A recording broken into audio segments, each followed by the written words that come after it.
السلام عليكم ورحمة الله وبركاته.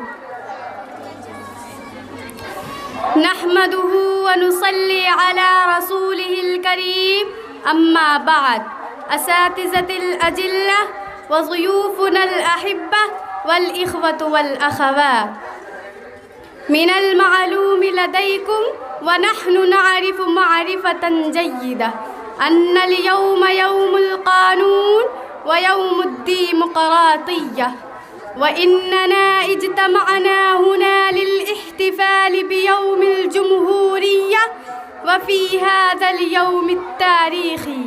وكما أنتم تعلمون أيها الإخوة والأخوات أن بلادنا بلاد جمهورية، بلاد ديمقراطية، وإننا اجتمعنا هنا للاحتفال بيوم الجمهورية ونحن من سكانها، وهي مولدنا ومسقط رأسنا، بها نشأنا وترعرأنا، ولنا خدمات عظيمة جليلة في تحرير البلاد.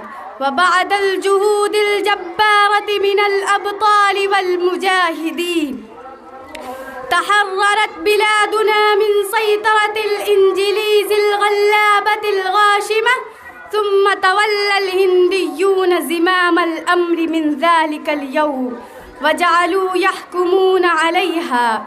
أيها المستمعون والمستمعات، اليوم يوم 26 من شهر يناير، وهذا هو اليوم الذي تسمونه بيوم الجمهورية. وفي هذا اليوم التاريخي تنفذ القانون الجمهوري الديمقراطي على أفق الهند، وأعلن بالجمهورية لساكن الهند، وكل رجل منا سواء كان يتعلق بأي دين وملة يستحق حرية الرأي والفكر والملة والعقيدة كي يتنفس السعداء في بيئة البلاد الحرة ويعيشوا بحرية كاملة ويمهد العدل والإنصاف.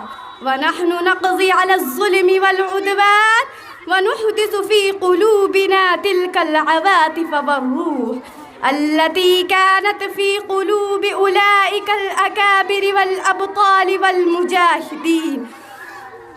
ولأننا نستطيع أن نبقي حريتنا وإن لم تحدث في قلوبنا تلك العواطف، عواطف الاستماتة والتضحية للحرية مثل أولئك الأبطال، فلا فائدة في تقديم هذا التقدير الفارغ الممجود والتعظيم الرسمي.